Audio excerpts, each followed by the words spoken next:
જો તમે પ્રાઇવેટ રિક્ષા કે શટલ રિક્ષામાં મુસાફરી કરો છો, રોજબરોજ કરો છો કે ક્યારેક કરો છો, તો આ વિડીયો તમારા માટે છે. મિત્રો, ગઈકાલે એક ઘટના બની. એ ઘટના સિનિયર એડવોકેટ આકાશ દત્ત સાથે બની છે. તેઓ ગુજરાતની અલગ અલગ ન્યાયાલયમાં પ્રેક્ટિસ કરે છે. ગઈકાલે સરખેજ ખાતે તે એક શટલ રિક્ષામાં બેઠા હતા અને તેમને અવાવરૂ જગ્યાએ લઈ જઈ અને તેમને લૂંટી નાખવામાં આવ્યા. તેમની જોડેથી તેમનું પર્સ ઝડપી લેવામાં આવ્યું. શું છે આખી ઘટના તે આપણે આકાશભાઈ સાથે વાત કરીશું. આકાશભાઈ હાલ આપણી સાથે ઉપસ્થિત છે. આકાશભાઈ, એ આખી ઘટના જણાવશો? નમસ્કાર. હું ગઈકાલે 7/2/24ના રોજ મારે ધોળકા કોર્ટમાં એક કેસની મુદત હતી. હું શાહપુરથી બેસીને સરખેજ ઉતર્યો. સરખેજથી વાનમાં બેસીને ધોળકા ગયો. ત્યાં મારી કોર્ટમાં મુદત પૂરી થઈ. ત્યાંથી હું નીકળ્યો વાનમાં બેસીને સરખેજ 4 રસ્તા લગભગ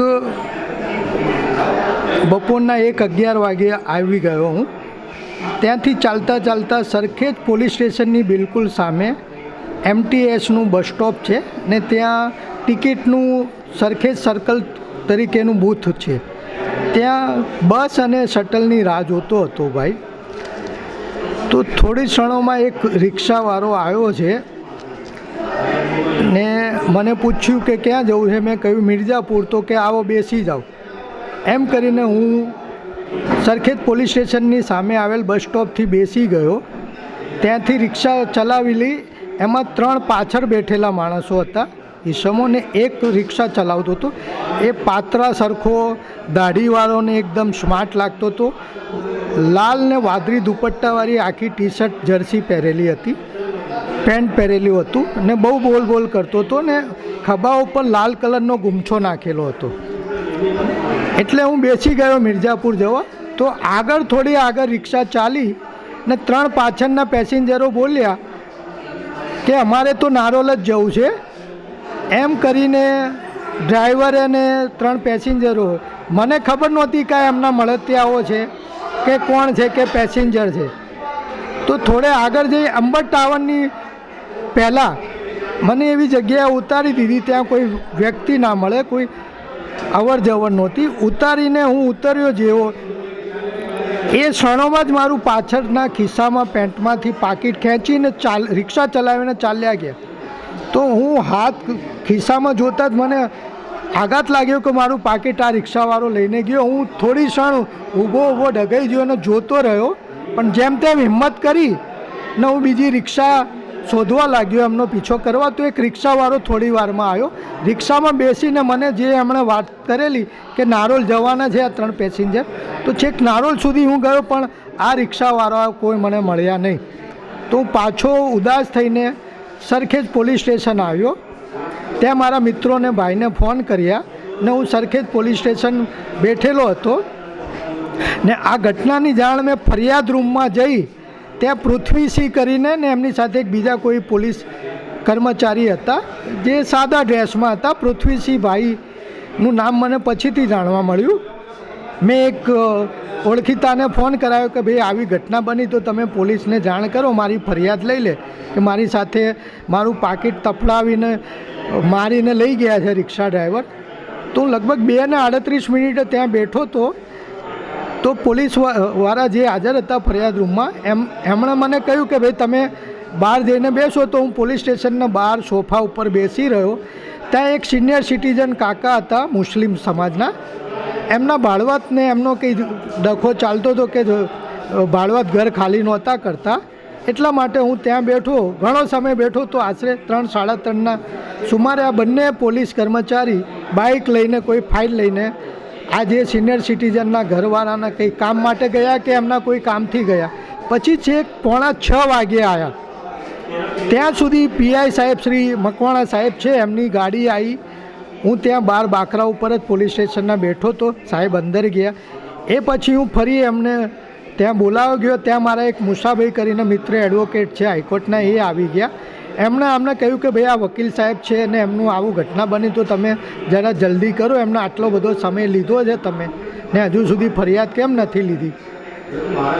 ત્યારબાદ સિનિયર સિટીઝનનો કેસ પત્યો. ત્યાં મંસૂરી સાહેબ કરીને ઓળખીતા છે જે વકીલાતનો વ્યવસાય કરે. એમણે બી કહ્યું કે આકાશભાઈને હું ઓળખું છું, એમની આ વકીલ છે, એમની તમે ફરિયાદ લઈ લો.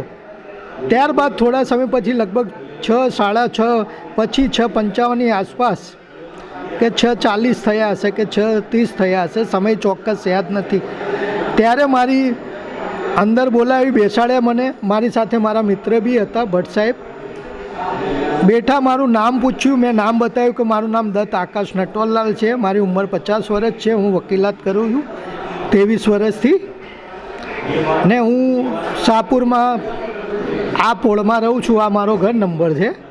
તો મારી સાથે આવી ઘટના બની. તો એકવાર એમને અડધું પાનું ટાઈપ કરી લીધું, એમાં કોઈ જાતની મારી જે ઘટના છે એના કોઈ શબ્દો નથી, કોઈ વાક્ય રચના નહીં, એમની રીતે ટાઈપ કરી લીધેલું. તો એમાં થોડા પૈસા ગુમ થયા છે, પાકીટ ગુમ થઈ ગયેલ છે, એમાં આધાર કાર્ડ, પાન કાર્ડ, બીજેપીનું કાર્ડ ગુમ થયું છે, આવી વિગતો હતી. એટલે મેં કહ્યું કે સાહેબ આમાં તો પૈસાનો ઉલ્લેખ નથી, બીજા કાર્ડ મારા નથી લખેલું, ને હું તો રિક્ષાવાળો લઈ ગયો છે એ ફરિયાદ કરવા આવ્યો છું. તો એ પછી એમની રીતે ફરી ટાઈપ કર્યું ને ટાઈપ કરીને સહી કરાવી. મેં સહી કરીને આપી દીધી પોલીસના વિશ્વાસમાં કે વકીલ સાથે તો આવું કરી જ ના શકે. એ પછી હું બહાર, મને કે બેસો બહાર, તમારી આ જે ફરિયાદ કે જાણવા જો કે જે લીધું છે એની કોપી તમને ઓનલાઈન કરીને આપીએ. એટલે હું લગભગ 6:45 વાગ્યા સુધી, 7:45 સુધી બેસી રહ્યો બહાર. એ પછી પીઆઈ સાહેબ શ્રીની મુલાકાત લીધી મેં ને મારા મિત્રએ, ભટ્ટ સાહેબે. પીઆઈ સાહેબને વાત કરી આખી ઘટનાની. તો એમણે આશ્વાસન આપ્યું, કહ્યું કે ભાઈ અમે સીસીટીવી કેમેરા શોધાઈશું ને આ તમારી જાણવા જોગ આપીશું જે તે તપાસ અર્થે. એની આ મારી પાસે કોપી છે, મારી જાણવા જોગની કોપી છે. એમાં જાણવા જોગમાં જાણે છે કે હું એડવોકેટ છું, વકીલાતનો વ્યવસાય કર્યો છું, છતાં બી પોલીસ દ્વારા ઇન્ટેન્શનલી લખ્યું છે કે સ્લીપિંગ ઓફ ટાઈપ છે. મારો ધંધો બતાવ્યો છે નોકરી. તો આનો અર્થ શું સમજવો ને, મારી આપ બીતી મારી પાસે વકીલ છું હું સિનિયર, ને આવી ઘટના બને તો આમ નાગરિકો સાથે છાશવાડે આવી ભૂતકાળમાં ને વર્તમાનમાં ઘણી ઘટનાઓ બની રહી છે. ને જ્યારે પોલીસ સ્ટેશનની સામે આવી ઘટના બને ને ત્યાંથી આગળ આવું બને તો જે રોડ પરના સીસીટીવી ફૂટેજના કેમેરા, પોલીસ સ્ટેશનના સીસીટીવી કેમેરા ચાલુ હોય છે કે નથી હોતા, ને જ્યારે ઘોડા દોડવાના આવે ત્યારે જ આવું થઈ શકે. તો સામાન્ય નાગરિકો તો ક્યાં સુધી લૂંટાતા રહેશે. ને જે રિક્ષાવાળાઓ છે એ રિક્ષાવાળા માલિકો ખાલી પોલીસ સ્ટેશનો મેં જે કોર્પોરેશનને ટ્રાફિક સિગ્નલો ઉપરના જે પોઈન્ટો છે એને માસિક, અઠવાડિક કે 15 દિવસે જે હપ્તાઓ બાંધેલા છે એમાં જ એમને રસ છે કે નાગરિકોની સુરક્ષામાં, નાગરિક સાથે જે કોઈ ઘટના ના બને, અનિચ્છનીય બનાવ ના બને એ અંગે જવાબદારી નથી.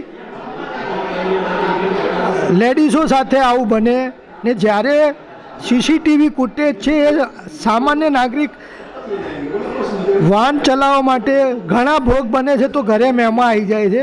કોઈ પણ અગમ્ય કારણસર આવી ઘટનાઓ બની રહી છે. તો જ્યારે આ ટ્રાફિકનું પાલનની વાત આવે તો પોલીસ શટલ રિક્ષાઓમાં 1 કરતાં વધારે પેસેન્જરો, 4 થી 7, 8 પેસેન્જરોની શટલો રિક્ષાઓ ભરીને જવા દે છે, આવવા દે છે. તો આ માટે જવાબદાર કોણે ગણવા? ને આ માટે પોલીસ સામે કે કોર્પોરેશનના અધિકારીઓ સામે કે જે હપ્તાઓ લઈ રહ્યા છે એના સામે કોને રજૂઆત કરવી? તો આ માટે જે જાગૃત એક એડવોકેટ તરીકે લોકહિતમાં, જાહેર હિતમાં હું મારી આપબીતી બતાવું છું. ને જે વર્તમાન સમયમાં જે લોકો શટલ રિક્ષાની રાહ જોઈને આવજાવ કરે છે ને ડ્રાઈવરો દ્વારા અંદર બેસેલા પેસેન્જર દ્વારા ફરી ભોગ ના બને ને કોઈ મોટી ઘટના ના બની જાય એ માટે જાગૃતતા ફેલાવવા હું એક વિનંતી કરી રહ્યો છું. પોલીસને બી જણાવું છું કે કેમેરા ચાલુ રાખો. ને આપને તો ભૂતકાળમાં બનેલી ઘટનાઓ માટે આ ગુનેગારોનો લિસ્ટ હોય, જાણકારી હોય તો આવી ઘટના ફરી ના બને ને કોઈ ના લૂંટાય ને એમની સાથે તફડંચી એમનો માલ સામાન, પાકીટ, મોબાઈલ કે ચેન કે બીજો સરસામાન ના ચોરાય કે ના લૂંટાય એ માટે જાગૃતતા લાવવી જોઈએ અને સરકારશ્રીએ આ તરફ વિચારવું જોઈએ. ટ્રાફિક કમિશનરની જે છે મુસ્લિમ ભાઈ IPS બનીને શફીનભાઈ હસનભાઈ આવ્યા છે, એની કામગીરીની બધા વાવા કરે છે. તો આ માટે મારી એક એમને વિનંતી છે કે આ શટલ રિક્ષાઓ માટે તાત્કાલિક એક્શન પ્લાન કરી તપાસ થાય ને આ બંધ કરવામાં આવે એવી જાહેર હિતમાં વિનંતી છે. જ્યારે પોલીસ સ્ટેશનમાં ફરિયાદ લખાવવા જઈએ છીએ ત્યારે પોલીસ કર્મચારી સાદા ડ્રેસમાં હોય છે, એમના નામની કે કંઈ ઓળખ નથી હોતી. તો મારી એ બી સફી હુસેનભાઈને અમારા અધિકારીશ્રીને વિનંતી કરીશ કે સરકાર દ્વારા એમને વર્દી આપવામાં આવે છે, ડ્રેસ આપવામાં આવે છે, તો ડ્રેસ પહેરે, નંબર પ્લેટ હોય, બક્કલ નંબર હોય, તેનાથી એમની ઓળખ છતી થાય ને પોલીસ છે તો જે ભોગ બનનાર વ્યક્તિ છે પોતાની સાચી ફરિયાદ ને જે ઘટના બની છે એ કહી શકીએ. બીજું વધુમાં જણાવીશ કે જે લોકો પાસે 100 રિક્ષાઓ 50 રિક્ષાઓ હોય ને ગમે તે નામના ડ્રાઈવરોને જેની પાસે લાયસન્સ હોય છે કે કેમ એની તપાસ કર્યા વિના આ જે રિક્ષાઓ ભાડે ચલાવવા આપી દે છે, તો એ દરેક રિક્ષાઓના ડ્રાઈવરોની ઓળખના પુરાવા સાથે દરેક લાગતા ઓળખતા કાર્યક્ષેત્રના પોલીસ સ્ટેશનમાં એમની નોંધણી હોવી જોઈએ ને એવા ઓળખીતા ડ્રાઈવરોને જ રિક્ષા માલિકોએ આપવી જોઈએ અને માલિકની બી નોંધણી કરવી જોઈએ અને કેટલી રિક્ષાઓ છે, કયા કયા નંબરની છે એનો રજિસ્ટ્રેશન પોલીસ સ્ટેશનમાં ને કોર્પોરેશનમાં ને RTOમાં કરાવી ફરજિયાત થઈ જવી જોઈએ કે આ નંબરની રિક્ષા મારા આ ડ્રાઈવરને આપી છે આ તારીખથી, એની લેખિત જાણને નોંધણી કરવી જોઈએ. એ માટે બી હું વિનંતી કરીશ. તો તેનાથી જે ભોગ બનનાર વ્યક્તિઓને કે CCTV કેમેરા ચાલુ હોવાથી રિક્ષા નંબરના આધારે એ ડ્રાઈવરની ઓળખ છતી થાય ને એની સામે કાયદેસર કાર્યવાહી, પોલીસનું કામ આસાન થાય ને કાયદેસર કાર્યવાહી કરી શકે. ને જ્યારે લલિતા કુમારી વર્સિસ સ્ટેટ ઓફ UPનો ચુકાદો છે નામદાર સુપ્રીમ કોર્ટનો કે જે કોઈ પણ સાથે ઘટના કે બનાવ બને એની તાત્કાલિક કોઈ પણ તપાસ કર્યા વિના પહેલી ફરિયાદ લઈ લેવી જોઈએ ને ફરિયાદ કરીને પછી તપાસ કરવી જોઈએ. છતાં પણ મારી સામે હું એડવોકેટ છું, 23 વર્ષથી વકીલાત કરું છું, તો ફરિયાદ રૂમમાં હાજર જે પોલીસ કર્મચારી છે મને જણાવે છે કે તમારો ઓળખનો પુરાવો આપો. જ્યારે મારું પાકીટ જ ગાયબ થઈ ગયું ને એમાં બધા પુરાવા હતા, તો મારી સાથે આવી રીતે ઓળખનો પુરાવો માગે, મોબાઈલમાં બતાવો, ત્યારબાદ અમે તમારું કાર્યવાહી કરીશું ને ફરિયાદ લઈશું. તેમ છતાં મારી ફરિયાદ નથી લેવામાં આવી ને માત્ર એમની રીતે ફરિયાદ લખી ને જાણવાજોગ કરી સ્ટેશનમાં ડાયરીમાં નોંધ કરી ને મારી જે છે સ્ટેશન ડાયરીમાં નોંધ કરી આખા કાગળો ફાઇલે કરવા વિનંતી એવો રિપોર્ટ કરી નાખ્યો છે. તો મારી ફરિયાદનો મતલબ શું રહે છે? એટલે ના છૂટકે મારે ન્યાય મેળવવા માટે મારે લેખિતમાં ફરિયાદ પોલીસ સ્ટેશને કરવી પડશે. ના જે વિલંબ થઈ રહ્યો છે એ માટે જવાબદાર પોલીસને હું ગણીશ. કારણ કે જ્યારે સુપ્રીમ કોર્ટનું જજમેન્ટ છે લલિતા કુમારી વર્સિસ સ્ટેટ ઓફ UPનું, તો તમે તાત્કાલિક ફરિયાદ નહીં લઈ કાયદાની અવગણના કરી રહ્યા છે અને ચુકાદાનું અવમાનના અને અવગણના કરી રહેલ હોય તે અંગે બી કાર્યવાહી થવી જોઈએ ને એ અંગે હું કાયદેસર કાર્યવાહી કરવા મારો હક અબાધિત રાખું છું ને જાહેર નાગરિકોને વિનંતી કરું છું કે તમારી સાથે કંઈ પણ ઘટના બને એની ફરિયાદ કરો, ઉપલા અધિકારીને જાણ કરો, એટલી વિનંતી છે. જય હિન્દ, જય ભારત, વંદે માતરમ, ભારત માતા કી જય. તો દર્શક મિત્રો, આ હતા સિનિયર એડવોકેટ આકાશ દત્ત. તેમણે જે આરોપ લગાવ્યા છે પોલીસ પર કે તેઓ રિક્ષાવાળા જોડે હપ્તા ખાય છે, તેમણે IPS શફીન હસનજીને રિક્વેસ્ટ પણ કરી કે આ આખા મામલે તપાસ કરવામાં આવે. તેમણે જે આરોપ લગાવ્યા કે રોડ પરના જે CCTV કેમેરા હોય છે તે પણ બંધ હોય છે, તેને પણ સત્વરે ચાલુ કરવામાં આવે. તો મિત્રો, આ હતા એડવોકેટ આકાશ દત્ત અને આ હતી 7/2ની આખી કહાની. તો મિત્રો, આ જ પ્રકારની ક્રાઇમ સ્ટોરી જોવા માટે media revolution channel like, share અને સબસ્ક્રાઈબ કરો. અમે આ જ પ્રકારની સ્ટોરી કે જે જાહેર જનતાના હિતમાં હશે તેવી સ્ટોરી અમે તમને બતાવતા રહીશું. આજ સાથે વિરમું છું. મને અને મારા સાથી જયદેવને રજા આપશો. નમસ્કાર.